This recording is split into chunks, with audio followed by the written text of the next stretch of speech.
በስመ አብ ወወልድ ወመንፈስ ቅዱስ አሐዱ አምላክ አሜን። እንደማትታዘቡኝ ተስፋ አደርጋለሁ። የሆነ ችግር ሲኖር ብቻ ነው እንዴ ብቅ የምትለው እንዳትሉኝ፣ ይቅርታ ጉንፋን ይዞኛል። በደቡብ ኢትዮጵያ በመሬት መንሸራተት አደጋ የሞቱብን ወገኖቻችን ኢትዮጵያውያንን ምንም ይሁን የየትኛውም እምነት የየትኛውም ሃይማኖት ተከታይ ይሁን በመሞታቸው የተሰማኝን ሐዘን ጥልቅ ሐዘን ልገልጽ ነው የመጣሁት። ኢራን ወይም ኢራቅ፣ ዱባይ ወይም ደግሞ ኩዌት፣ ባህሬን ወይም ሳውዲ አረቢያ የሆነ ሰው ስሞት ለመግለጫ ቅድሚያ የሚጣደፉ የኢትዮጵያ መንግስትና እነዚህ አማኞች ነን የሚሉት የእምነት አሽቃባጮች ወይም ደግሞ አራጆቹ የዋሃቢያ ሙስሊሞች የሚጣደፉት ዛሬ በጋሞ ያለቁትን ወገኖቻችን 125 ሰዎች የደረሱበት አይታወቅም። 50 ሰዎች ሞተዋል።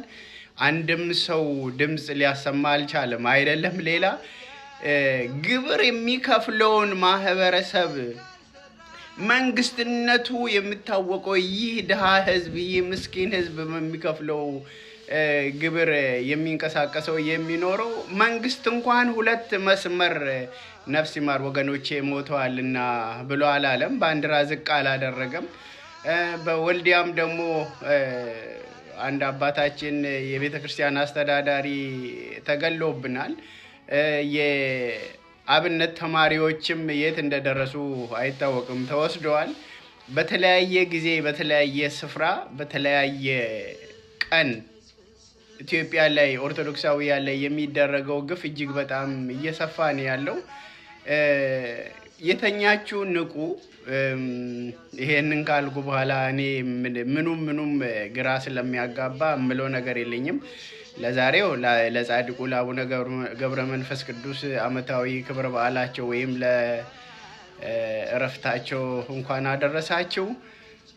ነገም ደግሞ ደብረ ዘይት ነውና እንግዲህ በወንጌሉ እንደሚነገረው የማቴዎስ ወንጌል ምዕራፍ 24 ላይ ሙሉ እንደሚጠቀሰው የምጽአት ቀን ነው ይባላልና ምእመናን ክርስቲያኖች ምመክራችሁ ምነግራችሁ ከካህናት አባቶች ከሰባኪያነ ወንጌል እንደሰማችሁት ሁሉ ታጠቡ፣ ታጠኑ፣ ተዘጋጁ፣ ንስሐ ግቡ፣ በቅዱስ ሥጋውና በክቡር ደሙ ክበሩ። ጊዜው እየከፋ ነው። ዘመኑ እየተቃረበ ነው። መንግስት በመንግስት ላይ፣ ህዝብ በህዝብ ላይ ይነሳል። ረሃብ፣ ጦርነት፣ ቸነፈር፣ ደዌ ይሰማል።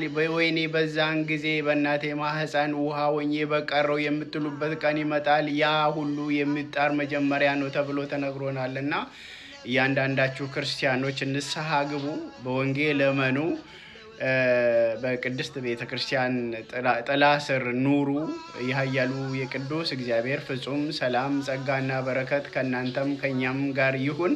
በያላችሁበት ሀገር የኃያሉ የቅዱስ እግዚአብሔር ረዳትነት ጥበቃው አይለያችሁ። በወጣችሁ በገባችሁ ባለፋችሁ ባገደማችሁ ጠባቂ መልአኩን ይዘዝላችሁ። ሺ በክንፉ ሺ በአክናፉ የዋሁ ደጉ ርኅሩኆ መልአክ ሕዝበ እስራኤልን ሌሊት በብርሃን ቀን በደመና እየመራ ባህረ ኤርትራን እንዳሻገረ ሁሉ ይህንን ክፉ ዘመን ያሻግረን። የሞቱትን ነፍስ ይማርልን፣ በሕይወት ያሉትን ያለንን ይጠብቀን። ኃያሉ ቅዱስ እግዚአብሔር እመብርሃን ወላዲተ አምላክ የእናት ልመናዋ ፊት አያስመልስም አንገት አያስቀልስምና ከቸር ልጇ ከወዳጇ ከመድኃኔዓለም ታማልደን ታስታርቀን።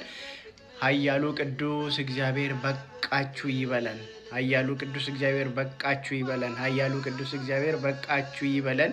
በቀራንዮ አደባባይ ስለተወጋው ጎኑ፣ ስለፈሰሰው ደሙ፣ ስለማይሻረው ቃሉ፣ ስለ ሕገ ወንጌሉ፣ ስለ አጹረ መስቀሉ፣ ስለ አማኑኤል ስሙ ከመከራ ስጋ ከመከራ ነፍስ በደሙ ይሸፍነን። ኢትዮጵያውያን ኢትዮጵያዊያት ውድ የተዋህዶ ልጆች እንዲሁም የሰው ዘር የሆናችሁ በሙሉ የኃያሉ የቅዱስ እግዚአብሔር ፍጹም ሰላም ጸጋና በረከት ይብዛላችሁ። መልካም በዓል ይሁንላችሁ። ምንድነው እያነቡ እስክስታ በዓላችንንም እያከበርን የሞቱብን ወገኖች ለወገኖቻችንም እያዘን የአንዱን እንባ ሳይደርቅ የሌላኛው እየተደረበብን በጣም እናዝናለን። በጋሞ ዞን በተደረገውም በጣም ተሰምቶናል። በእውነት ተሰምቶናል። በተለያየ ጊዜና በተለያየ ስፍራ የሚደረገው ነገር በሙሉ እንዳለ ነው። አርሲ ላይ አሁንም ግፉ፣ ግድያው፣ ትንኮሳው፣ ቤት ማቃጠሉ፣ ከቤት ንብረታቸው መፈናቀሉ፣ የመሬት ግብር ክፈሉ፣ ካልከፈላችሁ ቦታውን ልቀቁ፣ ለመልቀቃችሁ ደግሞ ፈርሙ ተብሎ በውሃብያንዝሙ እያስፈራሯቸው ነው። ሌሎቹ በህይወት ያሉት ጫካ ለጫካ እየተንከራተቱ ነው። እንግዲህ አንድ ቪዲዮ እዚህ ላይ ያመጣለሁ ብዬ ነበር፣ አልመጣልህ አለኝ። የሜዳ አህያዋ መሯት ጅብ ነክሳ እንዴት ከመሬት እያጋጨች ከእንጨት እያላጋች እንደነበረ ምሬቷን ስትገልጽ አይቻለሁኝና የሜዳ አህያ እንኳን ምሬቷን ነክሳ ነው እየታገለች ያለችውና ኦርቶዶክስ ነክሰህ ታገል። ይሄው ነው የምመክርህ። ውጪ ሆኖ እኛን እዚህ ለግድያ ይመክረናል ወይ ብላችሁ አይደለም። እንደሱ ሳይሆን ካልታገልክ ካለፋ የልፋትን ውጤት ማግኘት ስለማትችል ነውና እግዚአብሔር ከእናንተም ከኛም ጋር ይሁን። መብራን ከእናንተ ጋር ትሁን። ሰላም ሰንብቱልኝ።